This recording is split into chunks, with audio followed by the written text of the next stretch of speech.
विधायकगण डॉक्टर सुरभि गंगवार जी, श्री सुशील साक्य जी, श्री नागेंद्र सिंह राठौर जी,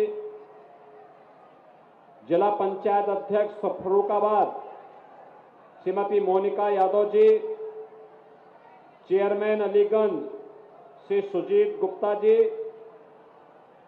विधानसभा के प्रभारी सुबोध यादव जी, लोकसभा के प्रभारी अजय धाकरे जी, जिला प्रभारी शिव महेश दुबे जी, लोकसभा संयोजक दिनेश कटियार जी, सह संयोजक डॉक्टर सर्वेश कठेरिया जी, भारतीय जनता पार्टी के सभी पदाधिकारीगण, भारी संख्या में आज अपना आशीर्वाद प्रदान करने के लिए उपस्थित फर्रुखाबाद लोकसभा क्षेत्र से जुड़े हुए समेत मेरे उपस्थित बहनों और भाइयों, मैं सबसे पहले इस पावन धरा को, जिसे मां गंगा जिस क्षेत्र का अभिषेक स्वयं करती हो, इस पावन धरा को नमन करते हुए इतनी भारी धूप के साथ ही कल ही एटा में लोकसभा का चुनाव एटा संसदीय क्षेत्र का हुआ है। साधन वाहन नहीं थे, उस सब के बावजूद आप सबकी उपस्थिति हम सबको आनंदित करती है, अभिभूत करती है। मैं इसके लिए आपका हृदय से अभिनंदन करता हूं, स्वागत करता हूं। बहनों और भाइयों, मुझे देर इसीलिए हुई, मैं सोच रहा था कि एटा में तो कल लोकसभा का चुनाव हुआ है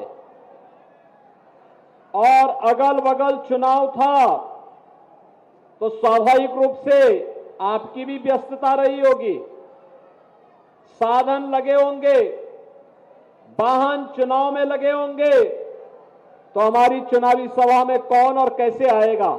लेकिन मुझे अभी यहां पर बताया गया है, श्री सत्यपाल सिंह राठौर जी के द्वारा बताया गया कि लोग अपने साधन से, अपने वाहन से, किसी प्रकार से ट्रॉली ट्रैक्टर से बैठ करके और लंबी दूरी तय करके यहां पर आए हैं। ये लोकतंत्र के प्रति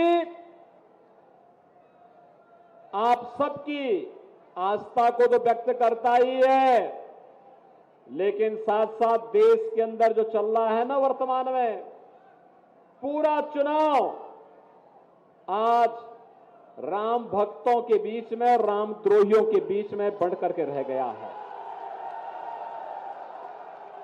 एक तरफ राम भक्त है जो कहते हैं हम भारत की सुरक्षा के लिए, भारत के सम्मान के लिए, गांव, गरीब, किसान, नौजवान, महिलाओं के उत्थान के लिए, गरीब कल्याण के लिए कार्य करेंगे। और दूसरी तरफ रामद्रोही है, कहते हैं हमारी राम में आस्था नहीं, राम मंदिर बेकार बन गया, यही बोल रहे हैं। और जब इनको सत्ता में आने का अवसर प्राप्त होता है तो बहनों और भाइयों, ये हर जगह डकैती डालने में बड़े माहिर होते हैं। और इसीलिए ये रामद्रोही बातों से नहीं मानते हैं, और इसीलिए हमने इसके लिए एक नया आविष्कार किया है और वह आविष्कार आपके सामने खड़ा है।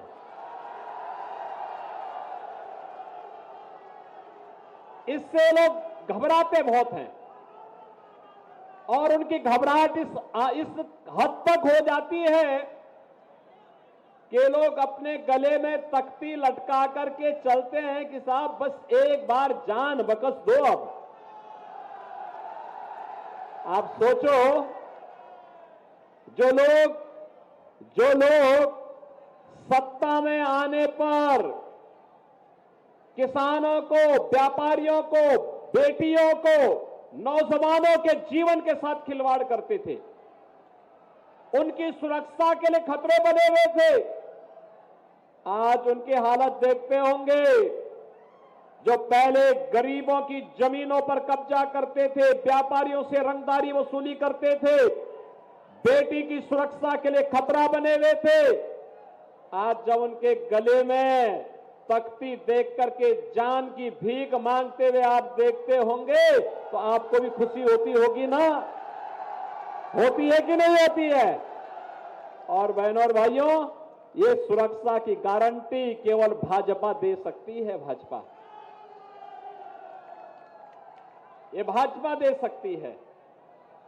कांग्रेस और समाजवादी पार्टी का गठबंधन सुरक्षा पर सेंध लगाने वाला गठबंधन है। हर व्यक्ति की जेब को में डकैती डालने वाला गठबंधन है। देश के अंदर आतंकवाद और नक्सलवाद को भड़काने वाला गठबंधन है। यह गठबंधन तो राम मंदिर का विरोध करने वाला गठबंधन है। बहनों और भाइयों, प्रोफेसर राम गोपाल यादव को राम मंदिर कैसे अच्छा लग पाएगा? क्योंकि ये लोग तो आतंकवादियों को छुड़ाते हैं जेल से। देखा होगा आपने समाजवादी पार्टी की सरकार के समय, जिन आतंकवादियों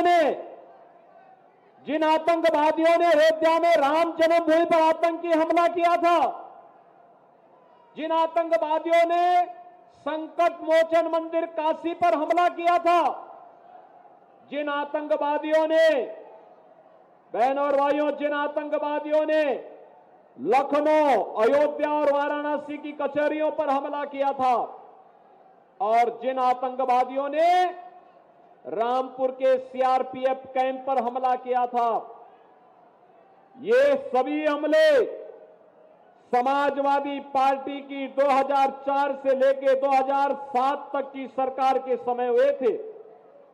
और बहनों और भाइयों, जब यही सरकार फिर से 12 में आती है तो तत्कालीन मुख्यमंत्री ने सबसे पहले अगर कोई आदेश किया तो आदेश किया था आतंकवादियों के मुकदमों को वापस लेने का। उनको प्रदेश की सुरक्षा की चिंता नहीं थी, देश के सम्मान की चिंता नहीं थी, नौजवानों के भविष्य की चिंता नहीं थी, बेटी और व्यापारी की चिंता नहीं थी। उनको तो आतंकवादियों की चिंता थी, आतंकवादियों को। बहनों और भाइयों, ये देश की सुरक्षा पर सेंध लगाने वाले लोगों को क्या देश के अंदर शासन करने का अधिकार होना चाहिए? क्या इन्हें सत्ता में आने का अधिकार होना चाहिए? क्या भारत के अंदर जो राम का विरोध करे, राम मंदिर का विरोध करे, बहनों और भाइयों, उन्हें वोट देने का तो पाप लगेगा ही लगेगा, लेकिन कोई व्यक्ति उन्हें वोट देता भी है तो बहनों और भाइयों, वह अपना इस लोक को तो खराब कर ही रहा है, परलोक को भी खराब कर देगा। और इसीलिए कल जब चुनाव के 3 ये जो सैफई परिवार चुनाव लड़ रहा है ना, 3 सीटों के परिणाम तो कल ही आ गए हैं। तीनों में वे हारेंगे और 13 को कन्नौज का नंबर भी आने वाला है, और फिर उसके बाद 25 को आजमगढ़ का नंबर भी आ जाएगा। ये सब कमल का फूल सब जगह खिलने वाला है, सब जगह कमल ही कमल खिलेगा, क्योंकि अब तो लोगों को विकास और सुरक्षा पर विश्वास हुआ है। बहनों और भाइयों, अब तो मैं इस बात को मान सकता हूं ना कि एटा में किसी गरीब की जमीन पर अब तो कब्जा नहीं होता होगा। गरीबों की जमीनों पर और ग्राम पंचायत की जमीन पर अब कोई ईंट का भट्टा नहीं खोल सकता है ना। अब तो विश्वास हो गया है ना। और इसीलिए आया हूं बहनों भाइयों आपसे कहने के लिए, ये जो परिवर्तन हुआ है ये यूपी में, ये समाजवादी पार्टी की सरकार थी। बहनों और भाइयों, आपने देखा होगा कर्फ्यू लगता था, दंगे होते थे। आज दंगा नहीं है यूपी में, कर्फ्यू भी समाप्त हो गया है। अब तो आपने देखा होगा, जो समाजवादी पार्टी और कांग्रेस के लोग पहले कावड़ यात्रा को रोकते थे, हमने कावड़ यात्रा को धूम धड़ाके के साथ चलाने की अनुमति दे दी है। और यह भी कहा है कि कावड़ यात्रा चलेगी ही नहीं, बल्कि उसमें पुष्प वर्षा भी हेलीकॉप्टर से होना चाहिए। बहनों और भाइयों, आज मैं इसीलिए जब आपके यहां आया तो मैं उसी हेलीकॉप्टर को लेकर आया जो आप पे पुष्प वर्षा करता है कावड़ यात्रा में। और मैं आपसे ये कहने के लिए आया हूं, आज विरासत भी है और विकास भी है। अयोध्या में राम मंदिर का निर्माण हो, सोरो धाम का पुनरुद्धार हो, संकिसा के बारे में किया जाने वाला विकास का कार्य हो, या काशी विश्वनाथ धाम का निर्माण, या मां विंध्यवासिनी धाम, या सुख तीर्थ, या नैमिष तीर्थ के विकास का कार्य, ये विकास के कार्य विरासत को सम्मान देने का कार्य है। क्योंकि मोदी जी ने कहा है, गुलामी के अंशों को समाप्त करेंगे और विरासत का सम्मान करेंगे। ये विरासत यही है कि हम अपने धामों को, अपने तीर्थों को, अपने आराध्य देवों के पवित्र स्थलों को, अपने महापुरुषों से जुड़े हुए स्थलों का पुनरुद्धार करेंगे, उनका सुंदरीकरण करेंगे। और विकास वही है जो हाईवे के रूप में, रेलवे के रूप में, मेट्रो के रूप में, one district one medical college के रूप में, IIT, IIM, AIIMS, NIT, triple IT, या वर्ल्ड क्लास यूनिवर्सिटी के रूप में, हर घर नल की योजना के रूप में जो आपको प्राप्त हो रहा है, ये विकास है। विकास के बारे में अभी मुकेश राजपूत भी बोल रहे थे और सत्यपाल सिंह राठौर भी कह रहे थे कि हमें 4 लेन से जुड़ना है। हमने कहा आपका काम हो गया, चिंता मत करिए, सब काम तो धड़ल्ले से होते हैं, इसकी चिंता नहीं करनी है। चिंता जनता जनार्दन की चिंता जनप्रतिनिधि करे, और सुरक्षा और विकास की चिंता हम लोग लखनऊ और दिल्ली में बैठ करके कर लेंगे। बहनों और भाइयों, आज जो परिवर्तन हम सबको देखने को मिल रहा है यूपी में या देश में, ये केवल और केवल मोदी जी के यशस्वी नेतृत्व के कारण हुआ है। प्रधानमंत्री मोदी जी का यशस्वी नेतृत्व, कश्मीर से लेके कन्याकुमारी तक, अटक से लेके कटक तक, ये जो पूरा भारत है आज, बहनों और भाइयों, इस पूरे भारत के अंदर आज जो बदली हुई तस्वीर दिखाई दे रही है, इस तस्वीर के नेतृत्व करता है मोदी जी। प्रधानमंत्री मोदी जी दुनिया के अंदर भारत का सम्मान बढ़ा रहे हैं, देश की सीमाओं को सुरक्षित कर रहे हैं, आतंकवाद और नक्सलवाद का खात्मा कर रहे हैं, नौजवानों के लिए मिशन रोजगार के माध्यम से नौकरी प्रदान कर रहे हैं, और गरीब कल्याणकारी योजनाओं की तो कोई गिनती नहीं। आप सोचो, अरे शर्म आनी चाहिए, राम का विरोध करने वालों को इनको पूछना चाहिए, भगवान राम का समय, राम राज्य का समय है, और यहां पर समाजवादी पार्टी के प्रत्याशी वोट जिहाद की बात करते हैं। आप सोचो, भारत क्या शरीयत और जिहाद से चलेगा क्या? भारत को तो हमें संविधान से चलाना है। बाबा साहब भीमराव अंबेडकर के संविधान से भारत चलेगा। बाबा साहब भीमराव अंबेडकर के संविधान के माध्यम से भारत की एकता और अखंडता के लिए, विरासत और विकास के कार्यों को एक बढ़ाने के लिए, उनके समय में गरीब भूखों मरता था, आज 80 करोड़ लोग फ्री में राशन की सुविधा का लाभ प्राप्त कर रहे हैं कि नहीं कर रहे हैं? उनके समय में स्वास्थ्य सुविधा के अभाव में लोग मरते थे, दम तोड़ते थे। और बहनों और भाइयों, आज 60 करोड़ लोगों को 5 लाख रुपए की आयुष्मान भारत की सुविधा प्राप्त हो रही है। 5 लाख रुपया हर साल। और हमने यूपी में एक व्यवस्था और कर रखी है, अगर कोई व्यक्ति बीमार होता है, आयुष्मान का कार्ड नहीं है, पैसा नहीं है, तो हम लोग कहते हैं वो कोई विधायक, कोई सांसद, कोई पूर्व विधायक, कोई भाजपा का जिलाध्यक्ष, कोई पूर्व सांसद या फिर पीड़ित स्वयं भी हमें पत्र लिख देता है कि बीमार हैं, उपचार नहीं करा पा रहे हैं, तो हम कहते हैं चिंता मत करो, हम आपके अकाउंट में पैसा भेज रहे हैं। सीधे उसके अकाउंट में पैसा भेज के कहते हैं जाओ अपना उपचार कराओ। बहनों और भाइयों, किसी अपने प्रदेश के नागरिक के साथ उसके सुख दुख में सहभागी बनना, ये तो हमारे जीवन का ध्येय है और ये हम मानते हैं कि हमारा सौभाग्य है कि हमें उसकी सेवा करने का अवसर प्राप्त हुआ है। खून चूसते हैं और माफियाओं को ये लोग पैरवी करते हैं, तो इनसे सुरक्षा की उम्मीद करते हैं आप। इसलिए बहनों और भाइयों, मैं आप सबसे अपील करने के लिए आया हूं, ये गरीब कल्याण हो या विकास, सुरक्षा हो या सम्मान, विरासत हो या विकास, ये केवल और केवल भाजपा कर सकती है और इसलिए भारतीय जनता पार्टी आपके पास आई है। पूरे देश के अंदर मोदी जी के नेतृत्व में एक ही लहर है और वह है कि फिर एक बार मोदी सरकार का।